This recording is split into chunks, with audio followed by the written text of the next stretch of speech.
Kita itu harus masuk 4 besar ya di grup. I know you're giving the best you can for the match. Terima kasih. Thank you for your trust and thank you for your love.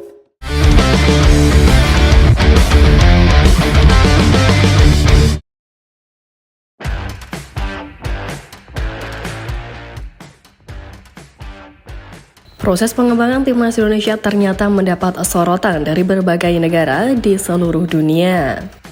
Bagaimana tidak, timnas Indonesia yang tadinya dianggap tak berbahaya, kini mulai muncul sebagai kuda hitam yang mengancam tim-tim lain di Asia. Ya, tak terkecuali media Cina yang mulai khawatir dengan progres cepat dari timnas Indonesia, di mana kini di bawah asuhan Patrick Kluivert, tim Garuda memiliki ambisi besar untuk lolos ke Piala Dunia 2026. Nah, untuk mewujudkan ambisi besar tersebut pun PSSI rutin berburu pemain naturalisasi berkualitas demi kemenangan dari timnas Indonesia. Sontak mengetahui aktivitas Indonesia yang begitu masif membuat media Cina gerah sehingga mereka menganggap timnya lebih baik dibanding skuad Garuda. Media Cina yang gerah dengan perkembangan timnas Indonesia itu kini mulai berani menyebut skuad Patrick Kluivert sebagai tim yang lemah, bahkan berani menargetkan timnas Indonesia sebagai sasaran empuk untuk meraih poin kemenangan. Tidak hanya itu, media Cina juga mengeluarkan prediksi yang menyatakan bahwa mereka kemungkinan akan mengalahkan timnas Indonesia pada Juni mendatang. Sebagai lawan yang tergolong lemah, timnas Indonesia tentu menjadi sasaran empuk untuk meraih poin. Tulis media Cina Sohu.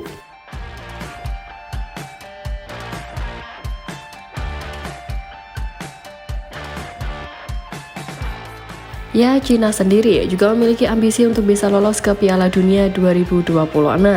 Apalagi melihat fakta bahwa Cina berhasil mengalahkan timnas Indonesia saat masih dilatih Sintayong.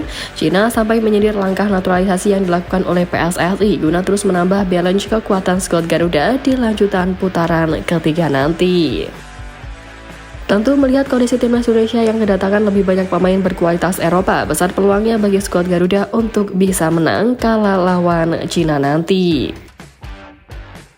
Patrick Kluivert pun menargetkan hasil menang melawan Cina serta Bahrain sebagai laga kandang, sementara laga tandang timnas Indonesia setidaknya berusaha meraih 1 poin dari hasil imbang. Jika berhasil kalahkan Cina, maka peluang timnas Indonesia untuk lolos ke Piala Dunia 2026 semakin besar, dan sebaliknya hasil kalah melawan Cina akan menyulitkan langkah skuad Garuda karena kondisi persaingan di grup C yang begitu ketat.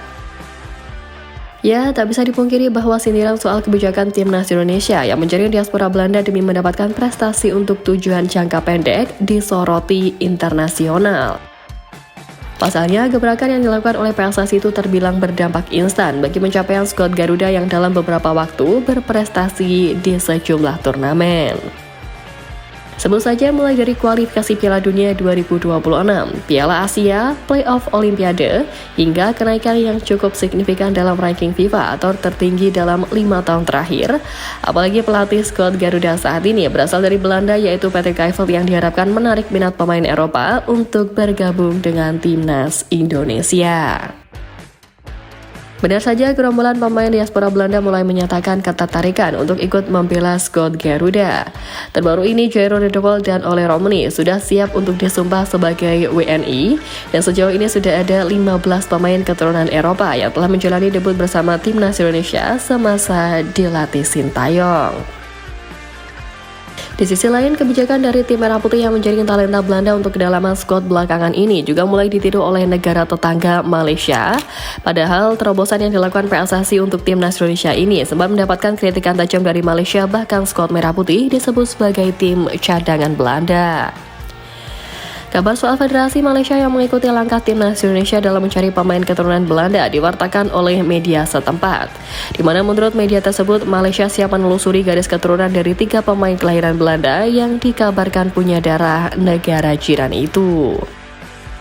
Kehebohan tersebut pun lantas diliput oleh media Belanda Football Zone, di mana mereka mengonfirmasi jika Malaysia akan ikuti langkah timnas Indonesia yang menaturalisasi pemain asal Eropa.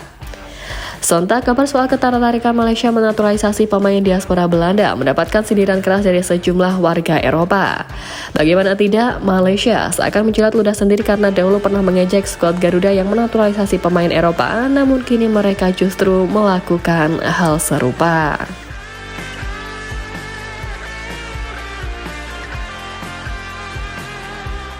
Ya, tapi di luar dari sindiran itu, Liga Top Eropa Bundesliga justru mempamerkan bintang timnas Indonesia yang menjadi bukti bahwa skuad Garuda era ini makin nyata beraura Eropa. Benar, seperti yang kita tahu, bek timnas Indonesia kita Kevin Dijk resmi direkrut oleh klub Jerman Borussia Mönchengladbach. Bundesliga kemudian pamer catatan sejarah yang diciptakan oleh pemain 28 tahun tersebut, di mana Kevin Dijk sejatinya masih bermain untuk FC Copenhagen sampai Juni mendatang. Akan tetapi kontraknya tidak diperpanjang oleh klub, dan menurut aturan pemain timnas Indonesia ini bisa negosiasi dengan klub lain.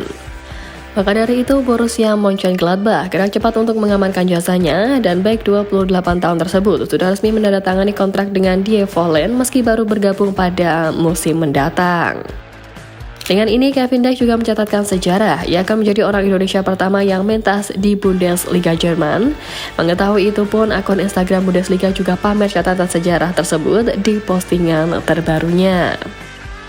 Mereka membuat daftar pemain satu-satunya pemain yang mewakili negara di kasta tertinggi Jerman, dan nama Kevin Dijk pun terpampang paling depan. Dalam daftar itu juga ada pemain asal Kamboja Chun Lee Pagenbuk serta Thailand Withaya Holgakun.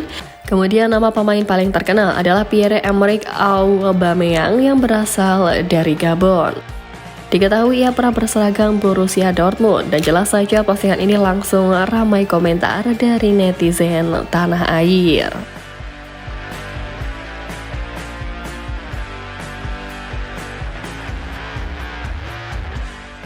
Sampai pada Kevin saja, terbaru ini pun wonderkid tim muda Garuda Arhan Kaka dikabarkan masuk radar raksasa Liga Denmark FC Nordsjælland. Tepatnya pada Jumat 31 Januari kemarin, akun berita asal Albania Markac News mencuit di media sosial X bahwa Nordsjælland sedang memantau Arhan Kaka. Sang pemain berusia 17 tahun tersebut dikabarkan sedang dipantau oleh klub raksasa Denmark tersebut karena sukses membuat terkesan staf rekrutmen senior. Pada usianya yang baru 17 tahun, Arhan Kaka sudah mengemas 2 caps bersama timnas Indonesia di level senior. Dia mencatatkannya pada saat membela tim asuhan Sintayong di Piala AFF 2024 pada Desember lalu. Namun sejatinya ini bukan sekali saja Kaka menjadi perbincangan dunia, karena dia pernah menjadi pembahasan juga sejak jauh-jauh hari. Nama Arhan Kaka pertama kali mencuat saat memperkuat timnas Indonesia U16 di Piala AFF U16 2022. Berkat bantuan 2 gol dari Arhan Kaka, timnas Indonesia U16 keluar sebagai juara di ajang tahunan tersebut. Diketahui pula, Arhan Kaka juga mencetak 7 gol di kualifikasi Piala Asia U17 2023, di mana ia hanya kalah dari penyerang timnas Australia U17 yang kini membela Bayern Munich, Nestori Irankunda yang mengemas total 8 gol. Ketajaman Arhan Kaka pun berlanjut saat membela timnas Indonesia U17 di Piala Dunia U17 2023, yakni dari 3 laga. Penyerang bertinggi badan 188 cm ini mengemas total 2 gol. Sontak, atas kegemilangannya, media Inggris Guardian memasukkan Kaka sebagai salah satu dari 60 wonderkid terbaik kelahiran 2007 yang dirilis pada Oktober 2024 lalu. Nama Kaka bersanding dengan wonderkid Brasil Estevão serta 2 punggawa remaja Barcelona Lamine Yamal dan Pau Cubarsí. Menurut ulasan jurnalis Guardian, Johnny Durden, Kaka merupakan sosok striker masa depan timnas Indonesia yang bisa menjadi pembeda, dan tentu dengan ketertarikan FC Nordsjælland, Arhan Kaka diharapkan dapat memanfaatkan kesempatan ini sebaik mungkin untuk terus mengepakkan sayap prestasinya di kancah dunia.